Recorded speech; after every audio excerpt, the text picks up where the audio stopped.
Apoutou, toi-même en temps normal, là, tu chantes quoi pour dire que tu vas aller faire concert live au niveau du palais de la culture? Et plusieurs personnes me disent, mon général, qu'est-ce que tu en penses? Je vais vous donner le fond de ma pensée. Oui, le fond de ma pensée. Numéro 1, ce qui est quand même encourageant chez Stéphane Habré, c'est son audace. L'audace est la première clé lorsque tu veux atteindre le succès. Moi, je me rappelle de la première convention que j'ai organisée, c'était à Abidjan. J'avais loué à crédit, c'est-à-dire je n'ai même pas vu les propriétaires de la salle, la Bibliothèque nationale. Je crois si je me trompe, c'était en 2003 ou 2004. J'ai loué, je n'ai même pas loué, c'est-à-dire j'ai fait les annonces sur la radio Fréquence Vie et j'ai dit que j'aurai une convention avec 12 orateurs internationaux qui viendront du monde entier et ça aura lieu au niveau de la Bibliothèque nationale, dans la salle de la Bibliothèque nationale. Je n'ai pas payé.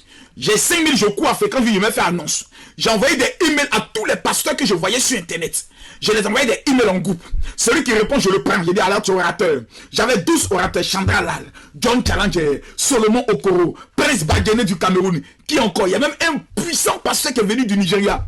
Frère, j'ai dit, même Moro, je n'avais pas. Le jour où la convention commence, c'est-à-dire à la veille, les orateurs commencent à arriver.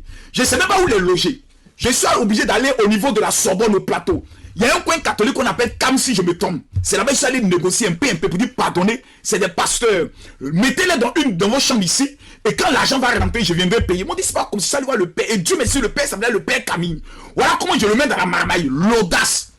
Aujourd'hui, le même Makosso, que des gens se moquaient de moi. Parce que la première fois qu'on organisait le programme, on nous a chassés de la salle. Nous sommes allés à la salle de cinéma de William Civil, en face des Cérès. La salle fait au moins 1000 personnes. Nous étions 12 personnes dans la salle. Et il y avait 12 pasteurs qui étaient venus des différents pays. Et ils vont prêcher à 12 personnes. On est obligé de prendre les gens dans les quartiers. Dans le quartier, vous dites, pardonnez, venez. Il y a des pasteurs qui viennent. Ça a été le plus grand poteau de ma vie. Mais à partir de ce poteau, mesdames, mesdemoiselles et messieurs, j'arrive à rassembler plus de 15 000 personnes en Côte d'Ivoire quand j'ai décidé d'organiser une croisade d'évangélisation. Je parcours le monde entier, en Italie, en Suisse, en Belgique, en France. Je partout où le général arrive, on l'appelle papa n'a jamais poteau. Même dans des pays où des gens n'imaginent pas, tels que le Maroc, j'organise des conventions, des programmes de prière. Mais j'ai commencé par l'audace. Je n'avais rien. Je n'avais personne. Je n'avais pas de fidèles. Mais j'ai organisé un programme. Quand Poutou lance son concert, il n'avait même pas encore fait sortir son album. Si la Côte d'Ivoire n'est pas prête à reconnaître l'audace d'un jeune qui est allé en Europe pour se chercher, qui s'est battu, parce que qu'on le veuille ou pas, il faut reconnaître que Stéphane s'est battu. Que ce soit dans ses petites stratégies, mais il s'est battu. Il a pu faire des relations par alliance. On l'a traité de rampeur, en tout cas il a rampé. Il a nagé, il a lutté. Aujourd'hui, il a un album. Même si l'album, les personnes ne sont pas en train d'acheter l'album comme il se doit, mais au moins, Stéphane a un album qui fait près de 10 titres, à 12 titres. Il a lutté, il a fait sortir ça. Il dit, j'irai au niveau du palais de la culture. En regardant d'abord le nombre de ses abonnés. Plus d'1 million d'abonnés sur sa page sur Facebook.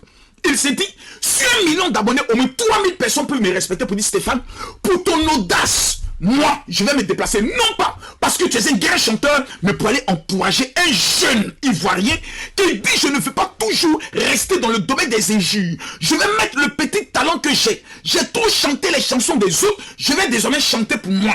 Chanter pour ma mère, chanter pour honorer la capacité et la dimension que Dieu m'a donné de pouvoir faire au moins chanter pour quelqu'un. Apoutou a chanté. Apoutou a chanté, maintenant il parle le palais de la culture. D'autres sortent en disant, tu te prends pour qui? Il se prend pour un jeune audacieux.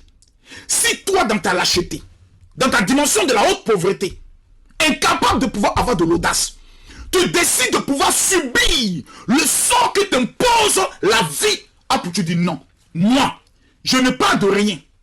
Même mon papa, on dit je ne le connais pas, c'est pas grave. Mais un jeune sans père, adopté par un monsieur qui a aimé sa mère, j'irai au palais de la culture. Et vous savez tous que Apoutou a tous les défauts, mais il a une force. Il sait honorer sa maman. Il sait honorer sa maman. Et pour sa maman, il a fait beaucoup de sacrifices en sortant même dans certains games dans lesquels il découvrait que c'est sa mère qui était humiliée. Il dit, je sors, je vais me consacrer à la musique.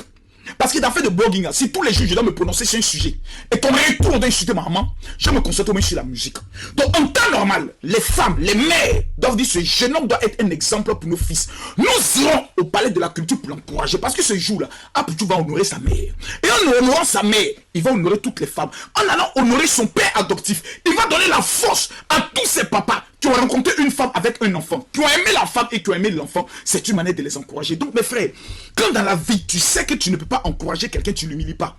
C'est le conseil que j'aimerais donner à Observateur, qui lui-même en tant que comédien, on n'a jamais vu un seul de ses spectacles au palais de la culture.